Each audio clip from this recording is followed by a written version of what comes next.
met Brian before the Backstreet Boys, how would you have described yourself then? Like I would describe myself now. Which would be what? Just what you see is what you get. I'm very personable. I'm very open. I can be very friendly, very emotional. Just those are just different qualities. I'm a comedian. I love to make people laugh. Where does that come from? Is that since you're... I think that's from just my family. Yeah? I had an uncle who I grew up with all the time, and he used to imitate Jim Varney. I don't know if you know, he was Ernest. Oh, you know, yes. that guy that did all the Ernest Goes to Camp and all those movies.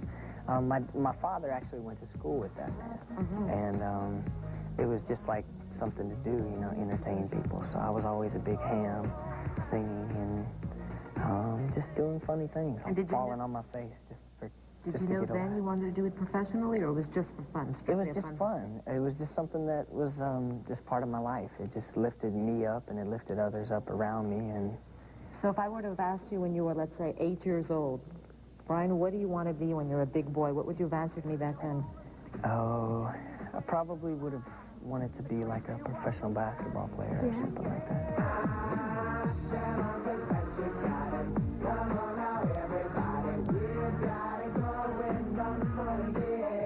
Is this something that you've purchased with a little bit of the money that you've been making? Is this like a little... The money that I was saving, I purchased this. This is B-Rock. Yes. It says B-Rock. Now, where does that come from, the name? The name is from actually playing basketball. Oh. In the U.S., it's slang for shooting basketball, is shooting the rock. That's what they call it. So we were working with a vocal coach about 2.5 years ago, and he likes to play basketball, too. So we were playing basketball, and he started calling me B-Rock, and it just caught on. The guys just started calling me that. So it was way before Backstreet Boys. Well, this was in the beginning of the Backstreet Boys. This was because we've been together almost 4 years. What do you want to accomplish now that has nothing to do with music? You, personally. Brian Littrell. I want to get married, and I want to have a family. What kind of girl do you like? Someone that can put up with me, I guess. Are you hard to put up with, do you think? I'm not that hard to put up with, I don't think. Have you been in love before? I've been in love before. Yeah. But, you know, I thought it was love, you know, but, I mean, who knows? Until you're married and you take your vows and you grow up and you know, I mean, who knows what life has in store, but those are just other goals that I have deep down inside because I was brought up as a family man, you know, in a small family, but yet it was a lot of love and a lot of caring, and it's just something that I want to pass on, you know. What would you tell your parents, you know, right now on television about letting you take that opportunity to go and get your dream and go for it? If you had this chance, I'm giving you this chance right now to say something to a family who said, go for it. What would you say to Mom and Dad? I would say to Mom and Dad, you know, thanks for everything. I wrote in the credits, especially for you guys, you know, thanks for being there beside me, behind me, and there to guide me through all the trials of life and becoming a man. So I'll say it again, but in person on TV. So thank you very much.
avait manqué, correct? Very good.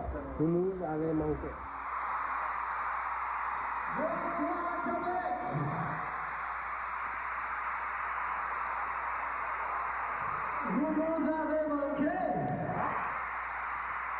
Do you ever question why the Backstreet Boys are successful and maybe another band is not, and they're equally as talented? Do you think life is fair? How do you explain the success? I think the way that we got together, the way that we came together, I guess is just destiny. That's what I've left it up to.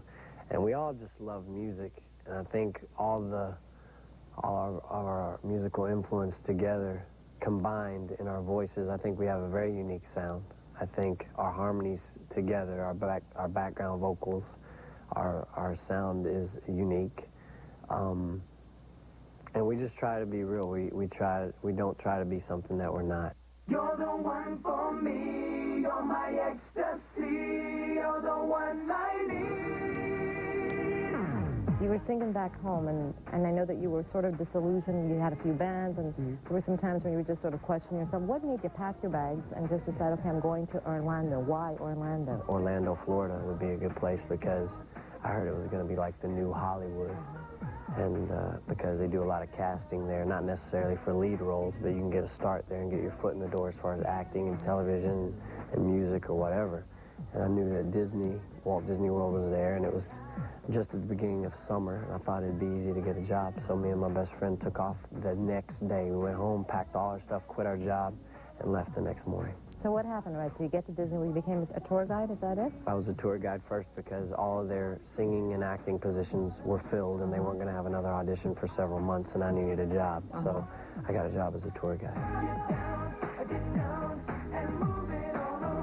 When you met up with somebody who told you about these three guys that sang a cappella, and you decided you wanted to meet with them. Well, after I'd worked in Orlando it was almost a year, well, 2 years actually, a friend of mine told me about a group, three guys, and they needed another singer, and they had a record company, a local record company behind them, so there would be probably no trouble, you know, getting exposure and all this stuff. So I was like, wow, it sounds like right up my alley. We noticed that when we read the thank yous from all the band members of Backstreet Boys, that the first thank you is God, and yours is also God, and there's a special dedication to your dad, because your dad is deceased. He died in 1991. And I get the impression from what I read about that that's really affected you. Definitely. I think it made me realize that this life is short, and you got to go for it. Did your father know exactly what your dream was? Did he get to see you do He got right before he passed away, it was really cool. I don't know, I guess, you know, things happen for a reason. My brother came from Dallas. My brother was a model. My other brother, who was in college at UK, came to Orlando. My mother and father, they all came down, and they got to see me. I gave a tour, and they got to see me on the tour, and we all got to have a vacation together, and that was our last vacation together, because when my father got home, he was diagnosed with cancer. And so, that's Do you speak to him sometimes? Because I know spirituality and that is very important to you. Yeah. Do you feel he's with you? You feel he knows what you're doing?